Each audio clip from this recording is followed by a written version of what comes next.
Good morning, everyone. Good morning. I had a former pastor of this church tell me this. He asked me this question after reading this gospel. He said, "Why did Peter deny Jesus 3 times?" And then he said, "Because he healed his mother-in-law." He told me that.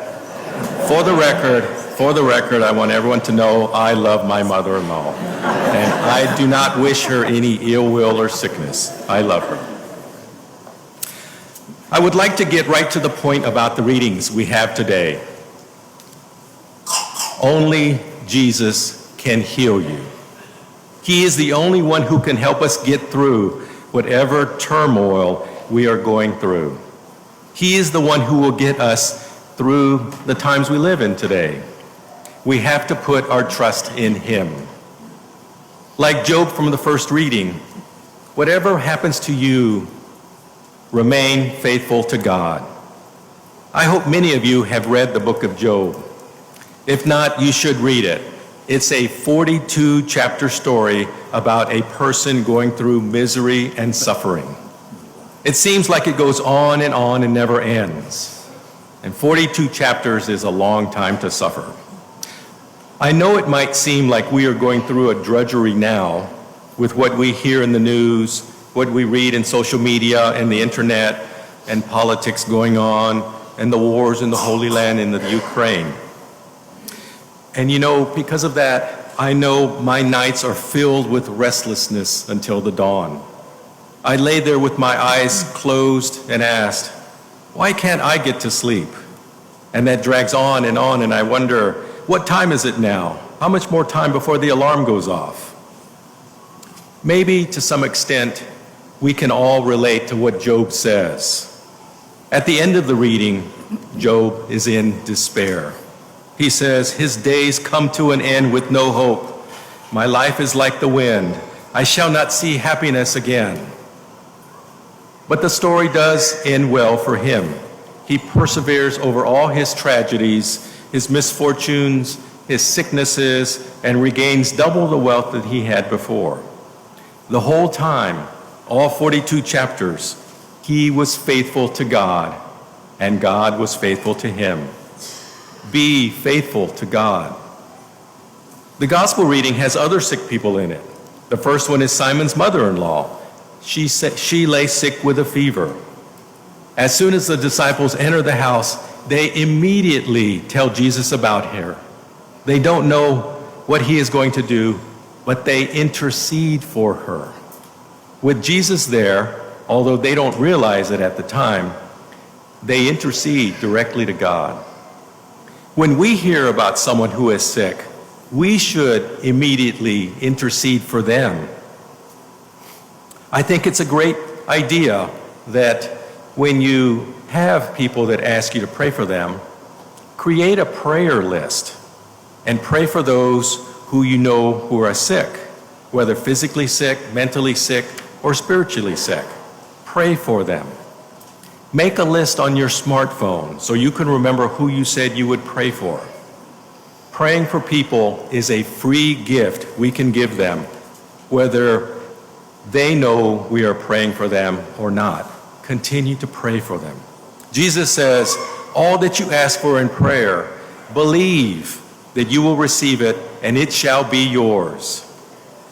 Jesus grabbed Simon's mother-in-law's hand, raised her up, and the fever left immediately. They interceded for her and he cured her. After she was cured, she immediately waited on them. Isn't that what we want to do when we get over a sickness? We want to do something. We want to work on something or serve someone. Her immediate reaction is a model of discipleship. She waited on the Lord and his disciples. The Greek word that is used for her waiting on them is diakonoi. It is where we get the word deacon from. Deacons are called to serve. I am called to serve the Lord and his church. And as Christians, we are all called to serve. When sunset came, the Sabbath was over, so the whole town brought everyone who was sick or possessed by demons to Jesus, and he cured them all. Only Jesus can do this. Only Jesus can cure our world of sickness, misery, drudgery, and restlessness. Only Jesus can heal the brokenhearted. Maybe some of you are brokenhearted. Put your trust in Jesus, and he will heal you. Early the next morning, the very first thing Jesus did was go to a deserted place to pray. In many places in the gospel, we hear that Jesus got up before sunrise to go to pray. And sometimes he went in the evenings and prayed all night. Praying first thing in the morning is a good practice to have. Immediately, when you open your eyes, pray a morning offering. Print one up and put it next to your bed, and get in the habit of praying it every morning. If you are married, pray a morning offering with your spouse. Grab their hands, hold their hands tight, and pray what you have in your heart so that your spouse can hear it. In the evening, if you are lying in bed and cannot sleep, maybe you could pray a rosary or just pray Hail Mary prayers over and over in your mind. And let me tell you, that'll put you to sleep quick. I have heard it said that if you start praying a rosary and fall asleep, your guardian angel helps you finish it. He or she finishes it for you. Pray with your guardian angel. The next morning, when they found Jesus, he said, "Let us go on to the nearby villages, that I may preach there also. For this purpose I have come." He said, let us go to the nearest town. He was teaching his disciples to preach as well. That is you and me. We must preach the gospel. It is not just left to the clergy to preach the gospel of Jesus Christ. It's your purpose as well. St. Paul says, "An obligation has been imposed on me, and woe to me if I do not preach it. I must preach the gospel." As baptized Christians, we must preach the gospel. When we were baptized, we were anointed as priest, prophet, and king, like Jesus, so that we can make disciples of all nations, baptizing them in the name of the Father and of the Son and of the Holy Spirit, teaching them. He said, teaching them to observe all that he has commanded us to do. You must teach and preach the gospel as well. Here's how you can do it.